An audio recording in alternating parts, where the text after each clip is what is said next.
Assalamualaikum warahmatullahi wabarakatuh. Salam sejahtera untuk kita semua. Para sahabat, pada video kali ini kita akan mendengarkan Profesor Dr. Mahfud MD yang merespon semakin dalam tentang polemik nasab Pak Alwi.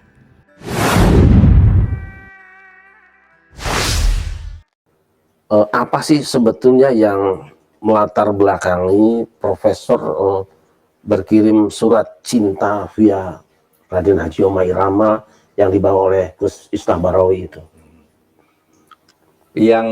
Yang pertama kali masalah nasionalisme saya, ya, rasa kebanggaan saya terhadap Indonesia itu ternodai oleh sikap-sikap beberapa habaib. Tidak semua habaib, saya punya banyak teman habaib juga yang sampai sekarang masih silaturahim, tapi ada beberapa habaib yang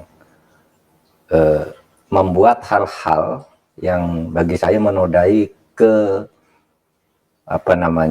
kemuliaan leluhur saya juga. Saya harus anggap leluhur saya, bangsa Indonesia itu mulia, tidak kalah mulianya dengan habaib, dan ini yang mendirikan Indonesia. Nah, rasa kebangsaan saya itu ternodai ketika muncul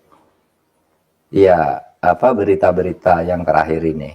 Saya ingin katakan dulu, Kiai, ya, bahwa bagi saya sendiri, berdasar histori masuknya habaib yang baik yang masuk baru abad ke 19 maupun yang masuk sebelumnya, bagi saya sendiri apakah mereka itu turunan Nabi atau tidak, itu bagi saya enggak terlalu penting, ya. Ba'lawi kalau bagi saya bukan gitu, ya, bukan turunan Nabi karena dari filologi jelas, ya, kemudian dari historik jelas, kemudian juga DNA yang terakhir itu yang sudah ini. Jadi saya tidak percaya, tetapi bagi mereka yang percaya bahwa mereka itu turunan Nabi, ya silakan aja. Saya tidak keberatan. Saya tidak percaya, tapi bagi mereka yang percaya silahkan. Kan sama aja orang ngaku turunan Menak Jinggo, turunan Ken Arok gitu, saya tidak keberatan gitu. Memang kenapa kalau turunan? Bagi saya tidak ada urusan, tetapi yang saya kemudian tersinggung dari itu ketika peran ulama-ulama Indonesia dan para pejuang Indonesia itu diremehkan. Misalnya cerita bahwa proklamasi kemerdekaan Mei 17 Agustus itu karena bisikan Habib tertentu kepada Bung Karno, itu kan tidak pernah ada dalam cerita itu. Semua yang menulis selama ini, Bung Karno pulang dari Dalat, dijanjikan kemerdekaan, lalu terjadi tarik-menarik antara pejuang. Yang satu ingin merdeka secepatnya, yang satu menunda sesuai dengan persetujuan Jepang. Sampai Bung Karno diculik. Tanggal 16 itu diculik, tidak ketemu Habib. Diculik oleh pemuda itu, tidak ketemu Habib siapa, diculik, dibawa ke Rengas Dengklok. Pokoknya merdeka sekarang, kata Bung Karno, ntar dulu, gitu. Akhirnya sesudah itu malamnya rapat di rumah Laksamana Maeda. Laksamana Maeda itu adalah Dandim lah, Dandim kota Batavia, tapi angkatan laut kan, karena di Batavia, Dandim Batavia kalau itu. Laksamana Maeda itu yang minta Bung Karno, Bung, kalau Anda mau rapat untuk merumuskan proklamasi besok pagi, di rumah saya aja, aman, saya yang jaga. Bukan Habib, tidak ada Habib. Cerita Habib ini tidak pernah ada di dalam sejarah, kecuali dulu menjadi Usman Yahya itu menjadi muftinya Belanda, yang mengharamkan kita melawan Belanda. Justru itu Habib yang jelas itu tertulis dalam sejarah. Kalau Habib berbisik ke Bung Karno kapan? Dan tidak pernah ada cerita itu, gitu. Orang boleh mengatakan, ya, oh, mungkin Bung Karno bicara berdua, ya, anda ada sejarah tuh ndak bicara, ndak percaya pada bicara berdua. Itu satu. Itu menodai, merusak rasa kebanggaan saya bahwa ini perjuangan bangsa Indonesia sendiri. Bahwa ada Habib membantu Iya bisa saja, kan bukan hanya Habib yang membantu. Anggota BPUPK itu kayaknya enggak ada Habibnya. Kalau Cina ada, Jepang ada, gitu. Arab non Habib juga enggak ada karena Abdurrahman Baswedan tuh kayaknya tidak BPUPKI, ya, bukan masuk para pendiri gitu ya. Nah kok sekarang lalu Habib, lalu para pejuang dihabibkan semua kan? Diponegoro, siapa lagi?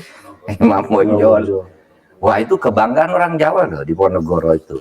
Lalu dihabibkan. Habib dari mana? Ya Habib dari mana? Gitu. Nggak ada sejarahnya yang menyatakan itu. Nah itu apalagi sekarang langkah-langkah khurafat ya yang dibangun oleh mereka, yang ketika itu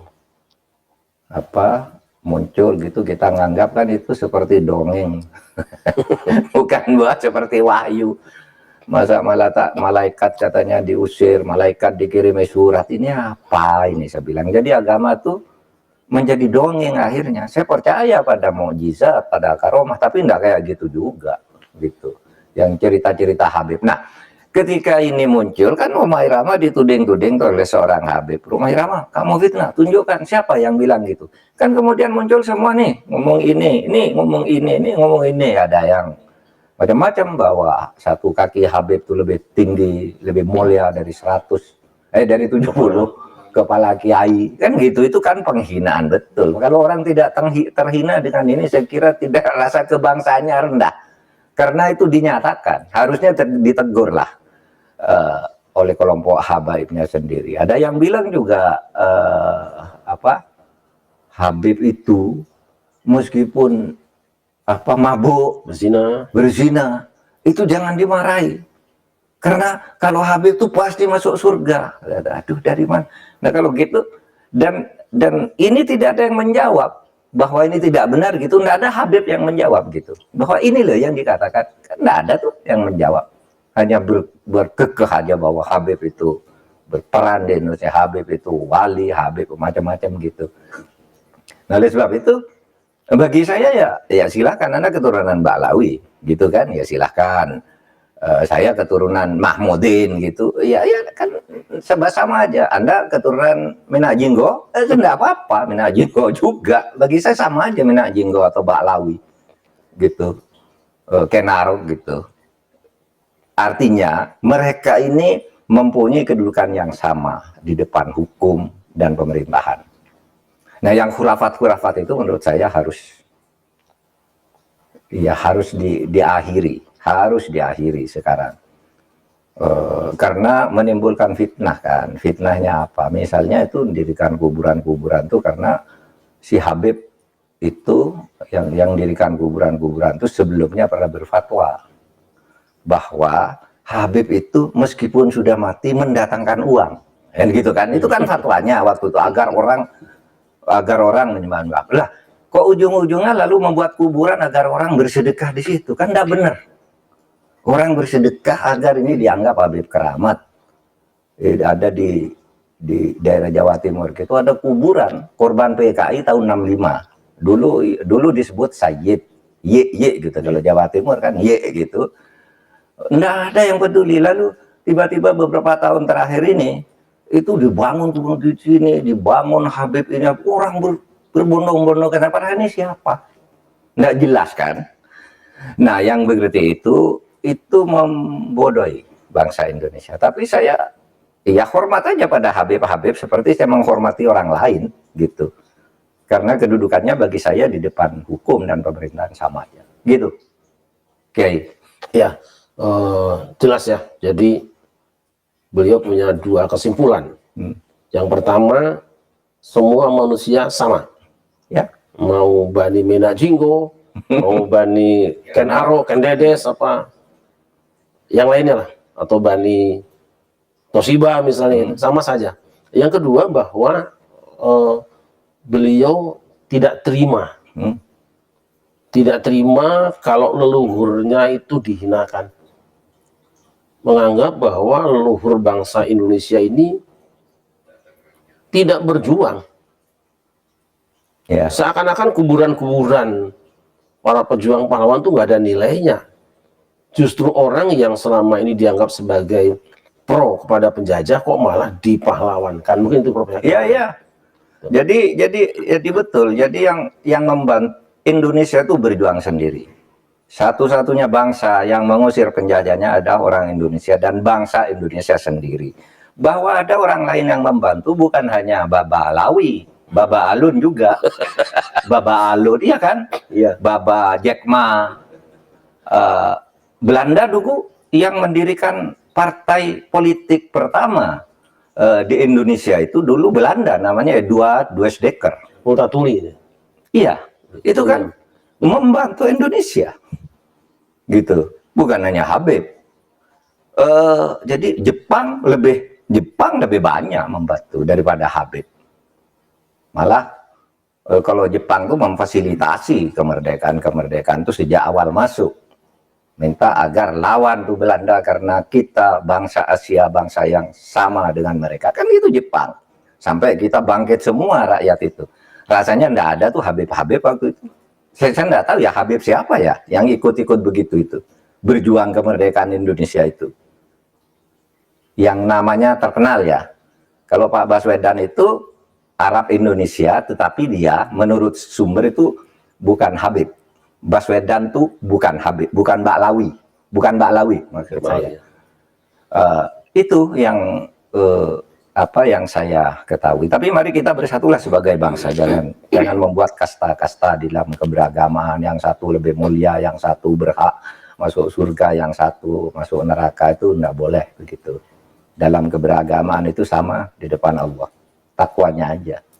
Gitu ya. Ketika mencuat masalah ini Prof, masalah pembahasan nasab dan pengungkapan pemalsuan kuburan, termasuk juga pemalsuan sejarah kemerdekaan, pemalsuan berdirinya NU, pemalsuan Jatman dan sebagainya, muncul ada statement dari orang-orang tertentu yang mengatakan bahwa ini kan berarti membeda-bedakan antara yang satu dengan yang lain. Kita sama-sama pribumi gitu loh. Kenapa harus ada dikotomi? Tapi kalau kita lihat memang siapa sih yang memulai memisahkan diri dari istilah keindonesiaan dengan menyebutkan daerah-daerah asalnya kan? Nah, tanggapan Profesor gimana?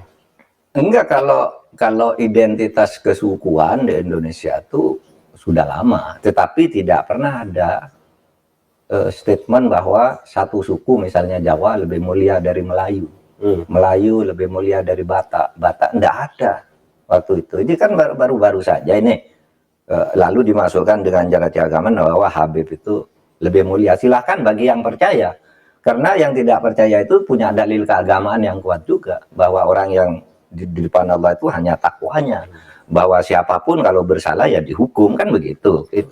Itu dalilnya. Jadi lalu kalau Habib lalu tidak dihukum, Habib tidak dosa, itu kata siapa? Saya ini tidak tahu ya sejak kapan munculnya Habib ini sebagai kelas sosial yang tinggi gitu ya. Dulu waktu saya kecil Habib tuh ya biasa aja, jual minyak nyong-nyong, jual buku Ratib Hadad gitu, buku-buku dijajakan ke rumah lalu kita kasih makan. Itu Habib dulu. Saya tidak tahu kapan kemudian Habib dianggap orang ini. Saya kira kalau peristiwa politiknya saya menandai itu sejak zaman reformasi. Sebelum reformasi itu Habib ya sama aja dengan orang lain gitu. Kok tiba-tiba sesudah reformasi muncul satu kelas tertentu, yang kemudian melunjak-lunjak terus. Aduh, saya bilang bangsa Indonesia ini ya mulia juga, dan itu sebabnya saya mau bicara di sudut sejarah perjuangan bangsa, dari sudut politik dan dari sudut konstitusi aja. Akidahnya saya ikutlah dengan Ahlus Sunnah wal Jamaah gitu, yang juga bermacam-macam. Saya tidak akan berdebat soal itunya karena sudah saya punya akidah juga yang sudah saya yakini sebagai orang Ahlus Sunnah wal Jamaah. Gitu aja. Nah terus kaitannya dengan semakin berkepanjangannya konflik masalah nasab itu ya Prof. Mungkin punya pandangan lembaga mana atau institusi mana yang punya dalam tanda petik kewajiban ya, baik secara moral maupun secara konstitusi untuk mungkin menuntaskan masalah ini supaya cepat tuntas, karena bagaimanapun juga sekarang sudah menjadi isu yang bahkan menginternasional dan menimbulkan konflik horizontal di antara warga kita. Apa yang harus dilakukan dan oleh siapa gitu? Kalau itu sebenarnya yang paling berperan ya tokoh-tokoh masyarakat sendiri. Tetapi sebenarnya kalau di dalam konvensi PBB itu memang konvensi tentang hak asasi manusia itu tidak boleh lah ada diskriminasi, ada tindakan-tindakan yang membedakan kelompok masyarakat, pria, wanita, warna kulit, agama, Habib bukan habaib itu harus dianggap sama. Itu konstitusi internasional, konvensi PBB yang kemudian diakui juga di dalam tata hukum kita. Nah, oleh sebab itu kalau sifatnya apa hubungan sosial, supaya tokoh-tokoh masyarakat ya seperti Kiai Syarif sudah lakukan, semua harus berteriak dalam hubungan sosial. Tapi kalau sudah mengarah ke kriminal, melakukan diskriminasi dan orang yang didiskriminasi tidak terima, itu bisa mengadukan ke pengadilan. Bisa. Itu pelanggaran, itu tindakan melanggar hukum. Menganggap satu ras, satu suku lebih rendah dari kelompok lain.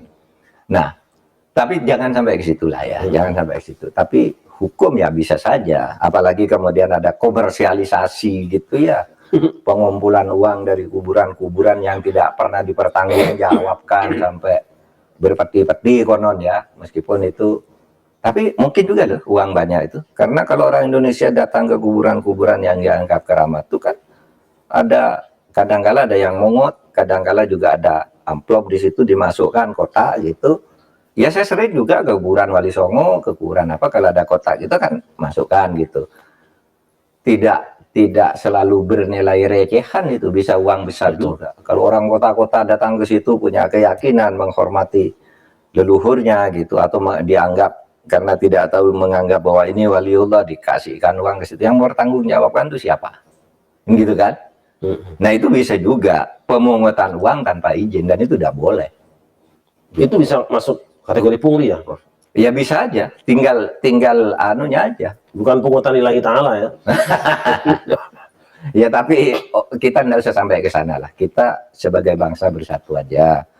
Jangan berpikir bisa mendiskriminasi oleh orang lain, gitu aja. Nah, ya. Untuk polemik nasab sendiri misalnya. Kan tadi Profesor sudah menyimpulkan bahwa Ba'alwi atau habaib itu beliau yakin bukan dzurriyyah Rasulullah. Tetapi faktanya di tengah masyarakat masih ada kelompok-kelompok yang juga terbagi dua suara ini. Untuk menyelesaikan, untuk mengambil kesimpulan atau konklusi bahwa ini dzurriyyah atau bukan, itu mungkin siapa yang harus, apa yang harus dilakukan? Gini, saya tadi katakan tokoh-tokoh masyarakat sendiri. Yang kedua tentu ilmu pengetahuan. Kan? Ilmu pengetahuan sekarang itu sangat canggih. Sudah ada tes DNA, ada filologi, ada ilmu sejarah, gitu ya. Itu kan sebenarnya bisa menjelaskan. Tapi mungkin itu dalam waktu pendek kita mungkin hanya bisa meredakan situasi itu. Tapi kalau menghilangkan pendapat-pendapat yang salah itu perlu waktu pendidikan yang mungkin agak sedikit lebih lama. Tidak apa-apa. Kita didik masyarakat, kita beri kesadaran bahwa ini tanah air kita yang kita banggakan, diperjuangkan oleh leluhur kita sendiri, gitu. Dengan catatan sejarahnya yang sudah lama. Bukan sejarah-sejarah buatan baru, gitu, sudah lama. Nah, gitu, kira-kira perlu nggak ada pertemuan antara dua pihak yang berselisih tadi diinisiatifi oleh siapa gitu? Apakah Majelis Ulama atau PBNU atau oleh pemerintah? Ya silakan aja kalau itu bagus, kalau memang bisa dilakukan. Kalau saya sih, kalau saya ketemu dengan duanya hari ini, saya ketemu dengan Kiai Syarif Rahmat. Kemarin saya ketemu dengan para habaib yang paham dengan apa yang saya katakan, bahwa saya tidak percaya soal itu, tetapi kalau Anda percaya saya hormati, gitu aja. Dan ketemu makan dan mau berdiskusi, sudah dijadwalkan akan diskusi, oke diskusi saya bilang. Nah itu tadi ketemu makan, kami juga sudah ngalami barusan tuh. Itu datang langsung. Ya kebiasaan pada suku kan pidato, kopi, dahar, nah ini foto-foto. Terkait dengan pemalsuan sejarah tadi, Prof. Ini kan apa ya berhubungan dengan marwah kebangsaan kita. Iya, itu yang saya rasakan. Saya merasa terpukul tuh, marwah kebangsaan saya itu, marwah bahwa nenek saya dilecehkan, dianggap apa namanya, pemimpin saya, guru-guru saya, kiai-kiai saya dianggap kepalanya tuh di bawah Habib gila sekalipun kan, ya kan? Habib gila kok, kalau turun Nabi gila sekalipun enggak apa-apa itu masuk surga kan gitu. Kalau kiai-kiai Indonesia tuh apa? Kamu kan kalau enggak ada Habib kamu nyembah batu kan? Masa iya begitu? Itu sejarahnya ya, bahwa Islam datang dari sana iya, tapi tidak bisa lalu diklaim oleh apa orang yang menamakan diri Balawi, karena sumbernya banyak di Indonesia. Betul. Banyak orang kita juga yang belajar Islam langsung ke sana, iya kan? Bahkan ada Cheng Ho juga. Ya, ada Cheng Ho. Iya kan?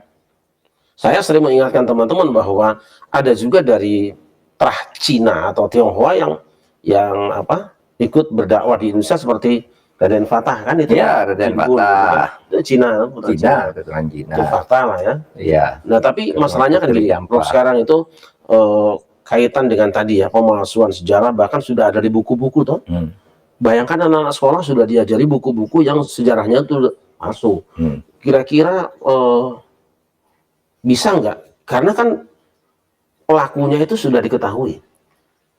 Si apa ya, sutradaranya, pembuat naskahnya itu sudah diketahui, si pembuat kuburan palsu, pembuat sejarah palsu, memasukkan sejarah Datman, sejarah NU yang diputarbalikkan, itu kan diketahui lah kelompok dan orang mana.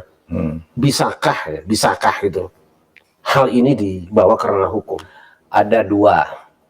Kalau sejarah itu betul-betul ditulis sejarah berdasar fakta dan analisis ilmu sejarah, itu tidak bisa ditentukan mana yang benar dan salah, biar terus ilmu berkembang, saling berdebat, saling membuktikan sejarah. Kalau itu sejarah. Tapi kalau itu buatan, sengaja memalsu, itu melanggar Undang-Undang Nomor 1 Tahun 1946. Apa itu? Membuat kebohongan berdasar ras, suku, dan macam-macam gitu. Itu kan ada Undang-Undang Nomor 146 lah itu. Ancamannya berat lah itu. Kalau berarti pidana. Iya, pidana. Undang-Undang Nomor 146 itu tindak pidana. Tindak pidana peraturan tindak pidana Indonesia gitu anunya. Dan sekarang masih berlaku. Dan banyak yang jadi korban gitu. Bisa orang buat sejarah sengaja memalsukan. Kalau sengaja memalsukan, tapi kalau ada dasarnya, metodologinya, hanya bisa dilawan dengan metodologi yang sama, kan gitu. Ya, itu. Makanya kemarin waktu saya Menko Polhukam itu kan ada yang minta agar pemerintah menulis ulang sejarah Indonesia. Persis, saya setuju betul. Saya bilang, tulis ulang sejarah Indonesia, yang nulis siapa? Nanti ganti pemerintah disalahkan. Versi lagi. Disalahkan lagi kan? Orde Baru sudah nulis sejarah, katanya salah. Diperbaiki, bilang lagi itu salah. Lah sudah, kembalikan ke ilmu saja. Nanti kan masyarakat akan dewasa makin lama itu. Nah itu kan dalam kasus-kasus yang mungkin mukhtalafi ya. Iya. Kalau yang mujma' alaih misalnya atau mutafakun alaih ya, seperti proses kemerdekaan. Kemudian ada cerita baru. Ini kan jelas bukan mukhtalafi, bukan sesuatu yang diperselisihkan.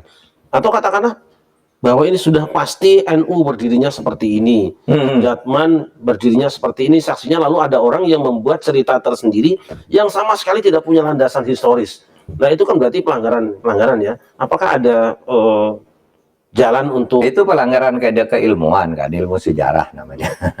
Bisa dibawa ke ranah hukum ya. Ini kan negara ya. Kalau apa? Mereka mengatakan sejarah lalu tidak ada tindak pidananya. Tetapi kalau sengaja memalsukan sejarah itu namanya berita bohong. Tidak boleh. Ada pasalnya ya? Ada pasalnya. Banyak kalau itu pasalnya. Bisa macam-macam. Gitu. Tapi mungkin kita nggak perlu ke sana lah. Mari kita hormatilah habaib ini seperti kita menghormati nenek-nenek kita juga. Bagi saya sama aja, orang Jawa atau orang Ba'lawi atau Baba Alun, Baba Jekma, Baba siapa gitu, sama aja lah. Enggak ada urusan dengan itu. Itu perintah Tuhan kan begitu. Sabda Nabi juga begitu. Al-Quran juga katakan sama aja. Setiap orang dalilnya lebih banyak justru yang bicara dengan yang aneh-aneh itu. Itu selesai ya.